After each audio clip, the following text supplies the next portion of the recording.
Hi, my name is Dr. Stephanie Lamelli, and today we're going to do crown prep and provisionalization. To go over the armamentarium, we're going to need a high-speed handpiece, your latch on slow motor, your friction grip handpiece. We'll also use an operative kit, of which we'll be primarily using the 169L as well as a mandrel. And part of the friction grip we'll be using 1DTs, fine and rough. Additional armamentarium that you'll be using will be flowable composite material.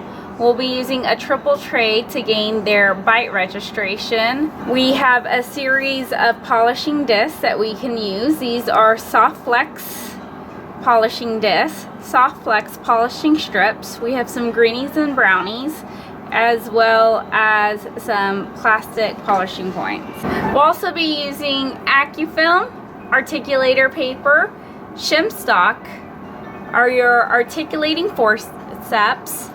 We'll have a Bar Parker red handle knife as well as a 25 blade. We have our crown and bridge fixed cassette as well, our curing light, some heavy body material. I'll show you how to make a matrix using putty. We'll use a base and a catalyst, which I've already pre-scooped here. We'll be using integrity to make the provisional. Depending on if you're trying to create a more aesthetic provisional, often in the interior, or for a more aesthetically demanding patient, we have bisque cover, as well as a damping dish and applicator for it. Today we will not be using it. Now that completes our armamentarium. The first step of crown prepping is the step through. You can use a 169L to perform your step through. You want to use you can use the triangular fossa as a guide to where you need to make your first incision. Also keep in mind that your distal embrasure is much flatter than your mesial embrasure. Because of that, you'll always have a larger step through in the mesial and a significantly smaller step through on the distal.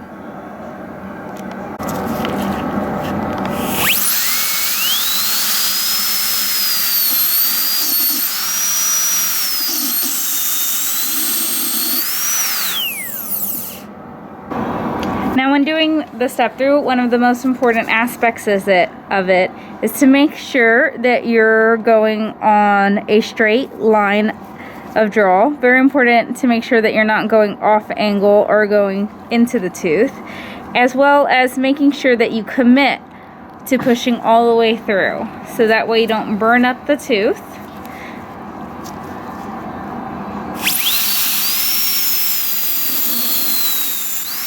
And then each time you can go a little bit further down.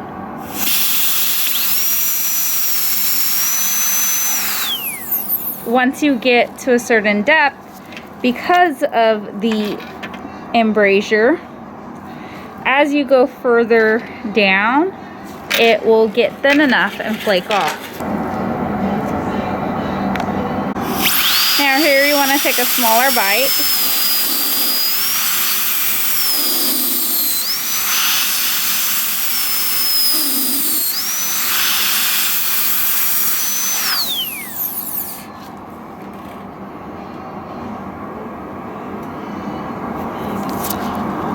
You can see it just flicks off. When you need to clean your burr, you can also insert it into the body matrix to get a cleaner burr. Step 2, occlusal reduction.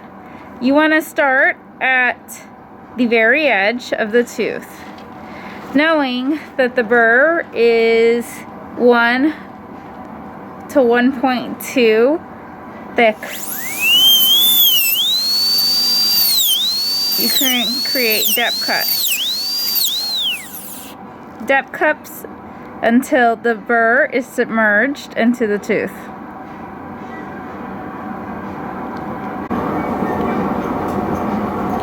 You want to fully submerge the burr until the tip is flushed with the adjacent tooth structure.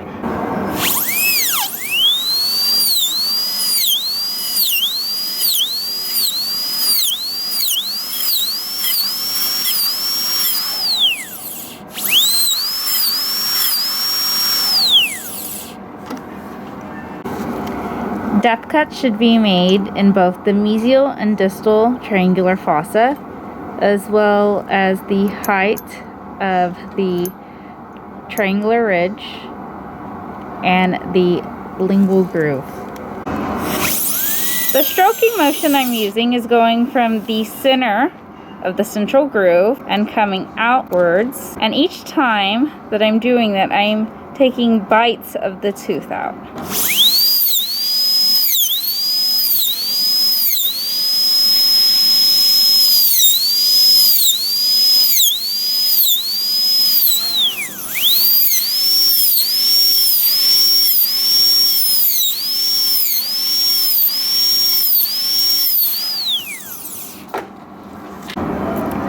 Now you want to reduce the remaining tooth structure and blend it with your depth cuts.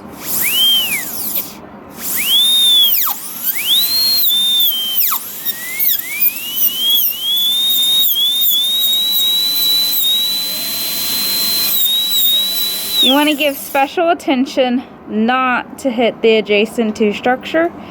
As you're removing the tooth structure, you also want to remove it in a downward motion to help create those slopes, going down into the groove.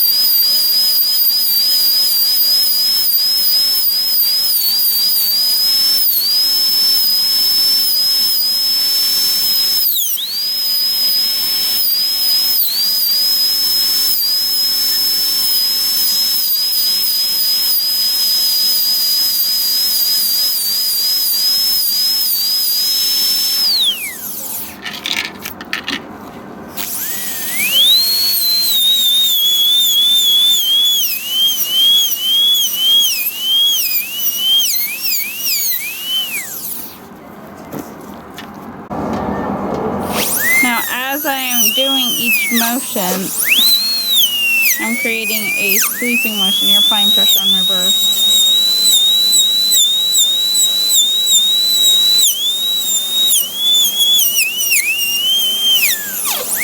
I can't. I think you're blocking me.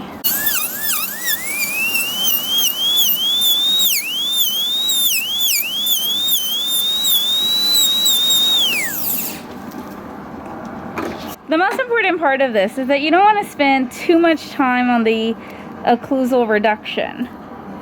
You can always go back and refine the prep. So you want to do a very quick, rough reduction at first.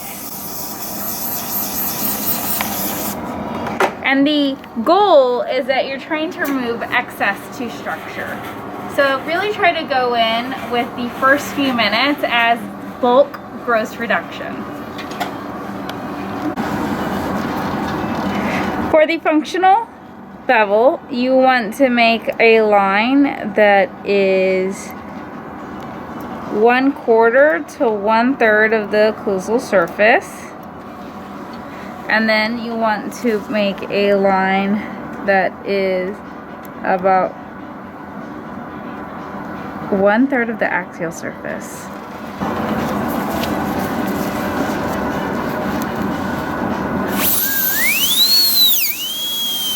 And then you will make depth grooves.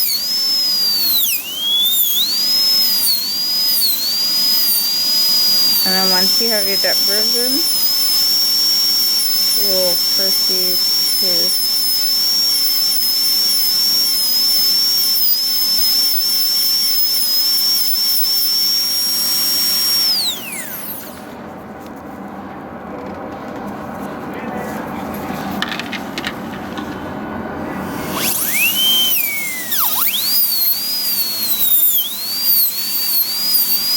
Now again, it doesn't have to be perfectly smooth. Keep in mind, we're only trying to get the gross reduction done. For the novice crown prepper, it's important not to tear up your gingiva. Here, we're using with the soft tissue, but normally the hard Kilgore models are used. To prevent tearing up the tissue, you want to prep 0.5 millimeters away from the tissue. This pencil is 0.7 millimeter lead. So you can come up to the tissue and make a pencil line, both on the lingual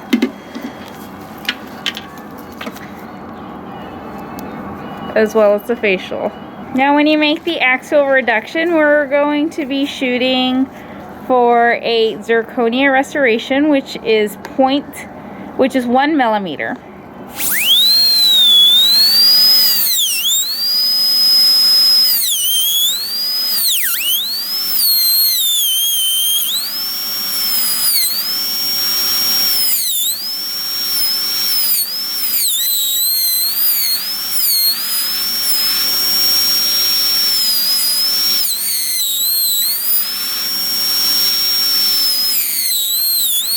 So as I go down, I'm trying to take about 1 millimeter evenly, starting from the top to make sure that I had enough reduction on the buccal and occlusal line angle.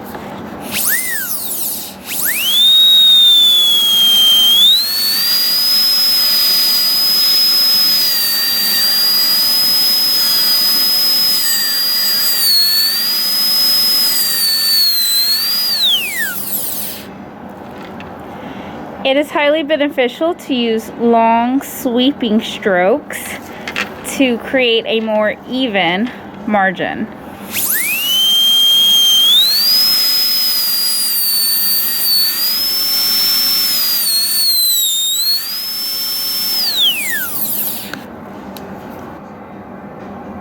An alternative to taking slices out is that you can create depth cuts.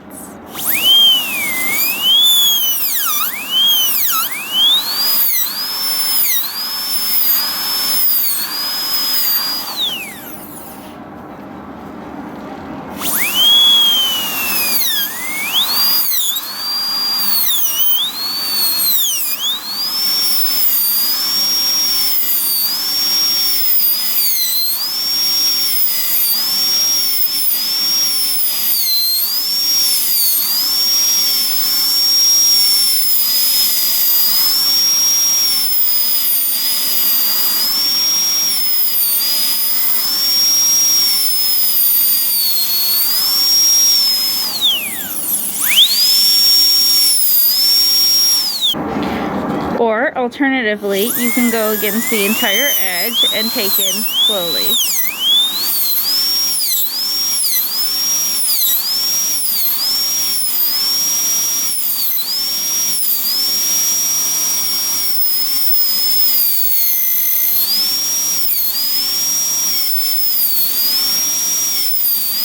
Okay. Once you have a bit of reduction, you can switch to a flatter burr.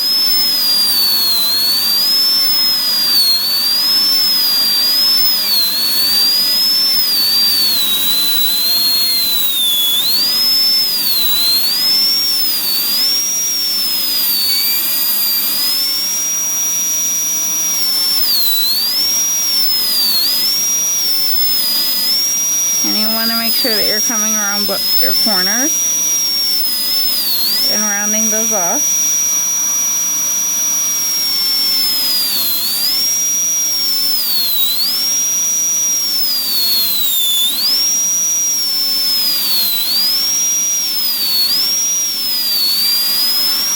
Creating a 1 millimeter margin.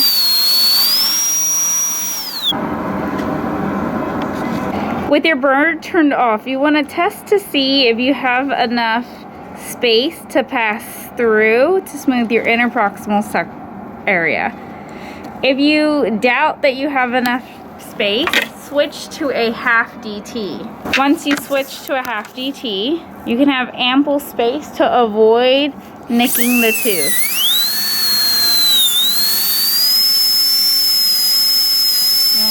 trace your margins.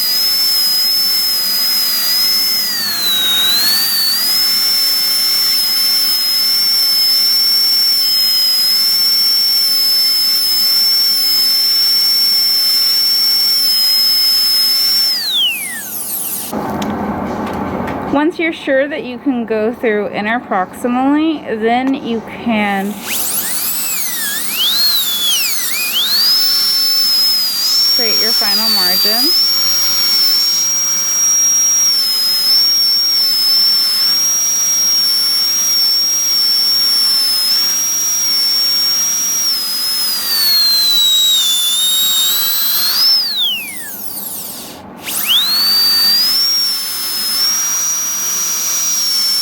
Flip that margin just a little bit more.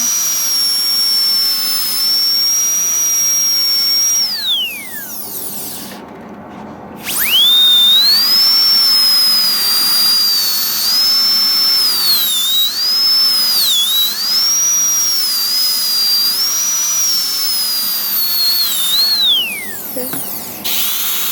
Now, with a 1 DT fine with the red mark on a fiction grip, slow speed, hand piece, you can refine the margin.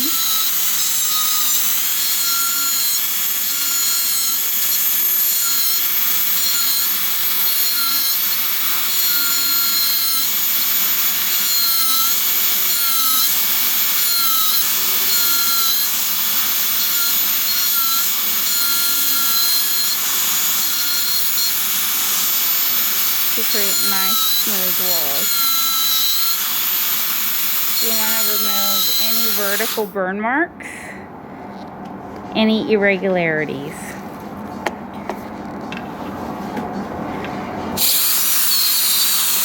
Interproximals often, can you move up a little bit? Interproximal is often going to be the place that's going to have the most irregularities or bumpiness, specifically the distal, so make sure that you're able to smooth that out. Since when dealing intraorally, you want to try to maintain your posture as much as possible. So rather than bending unnaturally, have your patient turn their head all the way to the facing the left when working on the right side, or vice versa. This is an end cutting burr. It can be used to refine the margins of the frets.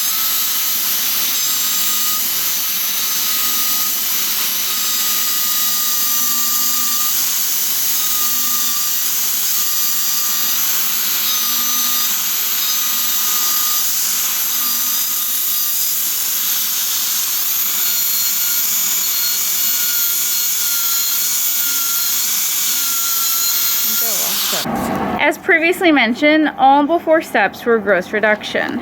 At this point, you can apply your matrix to confirm that you have the proper occlusal clearance. You want 1.5 millimeters of occlusal reduction. So we see that we have it here, but right here I'm a little short.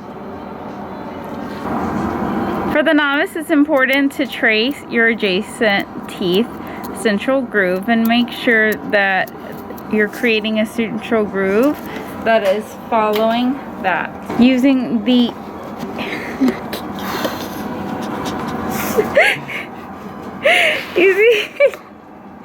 using the 811 burr made specifically for occlusal reduction. Kitty got it. Is it focused?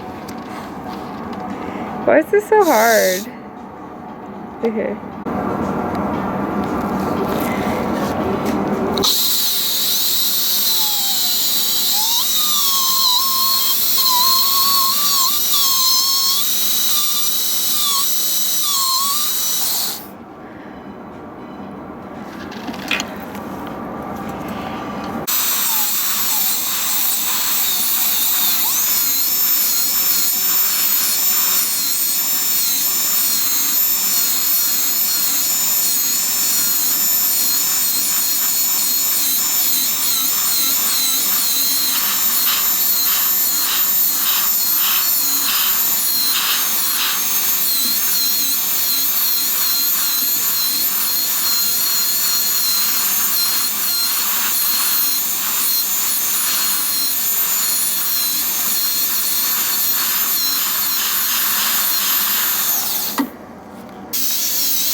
So you'll probably lose your functional bevel as you're cutting.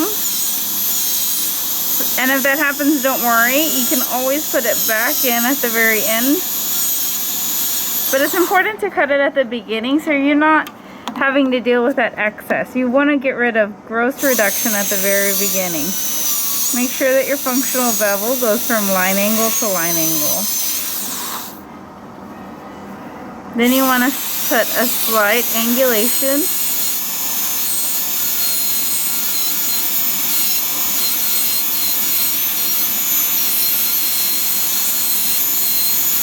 But not quite to the degree as the functional bevel. More so for the purpose of rounding out the angles and removing sharp spots. With your gloved hand, you can rub your finger against the tooth. You should feel no sharp spots. Any sharp spots is enamel that's sharp that could be compromised, so you can take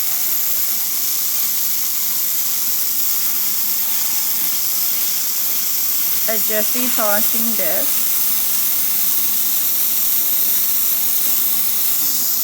and smooth off those rounded edges, and then take your finger again and you can see how significantly smoother it is.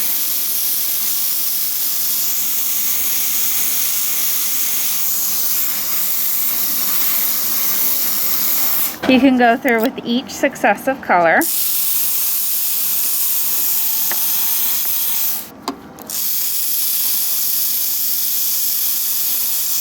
To ensure a very smooth polish.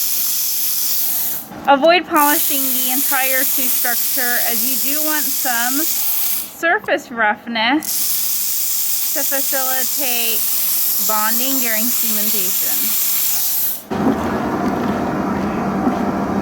Another alternative is to use the plastic polishing points. You can simply place them over the cusp tips and round off those cusp tips. Again, avoiding polishing the entire surface, simply the corners.